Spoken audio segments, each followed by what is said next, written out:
नमस्ते मित्रों। आज हम बात करेंगे अतुल लिमिटेड की, जो कि केमिकल सेक्टर की एक जायंट कंपनी है। उन्होंने आज अपने रिजल्ट डिक्लेयर किए हैं। कैसे रहे हैं उनके रिजल्ट, आइए देखते हैं। जैसा हमें नॉर्मली पता है, चार कॉलम रहते हैं। तो पहला वाला कॉलम उनका है इस क्वार्टर का, फिर ये दूसरे पिछले क्वार्टर का, ये सेम क्वार्टर लास्ट ईयर, और ये लास्ट ईयर के साल भर के फिगर है। सारे फिगर जो है वो करोड़ के अंदर है, खाली ईपीएस को छोड़ के।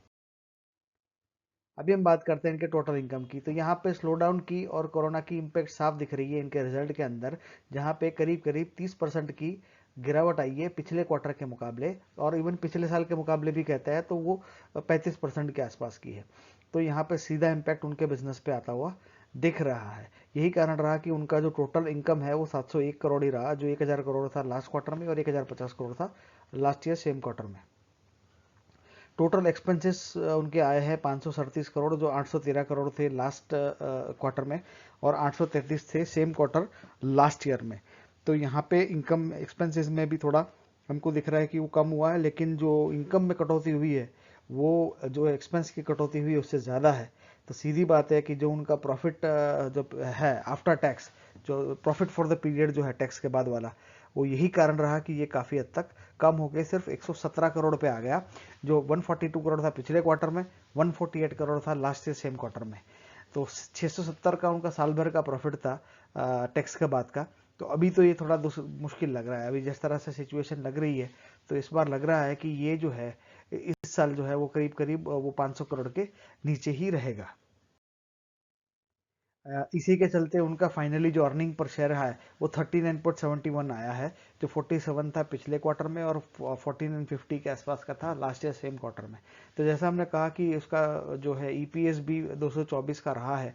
तो इस साल ये उम्मीद है कि 40 का अभी पकड़ के चले, 40 का ईपीएस है तो 40 वो है, तो चार क्वार्टर का 160 पकड़ते हो तो जो ज़्यादा उनका अच्छे नतीजे रहे उनके सेकंड थर्ड और फोर्थ क्वार्टर में, तब भी ये मुश्किल लग रहा है कि 200 के ऊपर जाने की संभावना कम ही लग रही है। ये उनके जो सेल की फिगर है पिछले 5 साल की, तो वो 2600 करोड़ से शुरुआत की, फिर 2800 हुआ, फिर 3200 हुआ, फिर 4000 हुआ, फिर 4000 हुआ।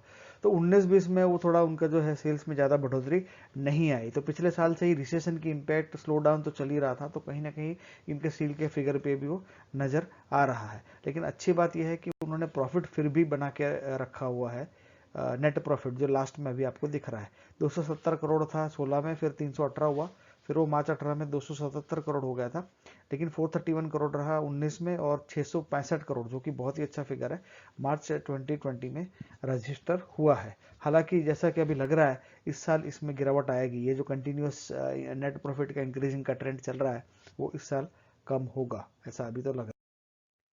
ये उनके प्राइस चार्ट की बात करते हैं तो ये बहुत ही अच्छा शेयर होल्डर साबित हुआ, शेयर साबित हुआ है अपने शेयर होल्डर्स के लिए। 22 रुपये से जो उसकी शुरुआत हुई थी वो आज करीब करीब 5000 तक पहुंच गया है। तो ये एक ड्रीम रन है जो ऑलमोस्ट किसी भी कंपनी के लिए हम बोल सकते हैं। और उसमें से भी सबसे अच्छी ग्रोथ जो रही है उसकी, वो पिछले 6 साल में रही है। 2014 से 2020 का अगर हम रन की बात करें तो यहाँ पे उनको काफ़ी ट्रेमेंडस जंप जो मिला हुआ है। तो अभी यही कारण है कि जैसे हम नीचे की स्लाइड में देख पा रहे हैं कि उसका जो पीई रेशियो है, क्योंकि उसके प्राइस में बहुत सारा मार्केट इसके शेयर प्राइस को लेके काफ़ी बुलिश रहा है। यही कारण है कि उसका जो पीई रेशियो है वो 21-22 के आसपास का है। जबकि इंडस्ट्री पीई अगर हम देखते हैं तो ये इंडस्ट्री पीई जो है वो 17 का ही है। तो मार्केट ऑलरेडी इसको 22 का पीई दे रहा है, जो मार्केट से थोड़ा ज़्यादा है। और अभी इनका ईपीएस जो है वो ऐसे ही कम होने वाला, अभी यहाँ पे 215 का दिखा रहा है। लेकिन जैसा मैंने कहा कि इस बार जो है ये थोड़ा कम आने की संभावना है। ये स्टैंड अलॉन है, कंसोलिडेटेड में करते हैं तो करीब करीब 230 के आसपास का है, जो हमने पिछली स्लाइड में देखा था। तो मतलब यहाँ पे उसके चलते हमें जो है प्राइस में करेक्शन एक छोटा सा हो सकता है, क्योंकि वैसे भी थोड़ा मार्केट से ज़्यादा था और अब ईपीएस भी कम हो गया है। तो शायद इसमें हम आने वाले टाइम में एक छोटा सा करेक्शन देख सकते हैं इसके प्राइस के अंदर। मित्रों, यहीं पे हम अपना वीडियो समाप्त करेंगे। अगर अच्छा लगा हो तो लाइक करें, कमेंट करें, शेयर करें, सब्सक्राइब करें। वीडियो देखने के लिए बहुत बहुत धन्यवाद।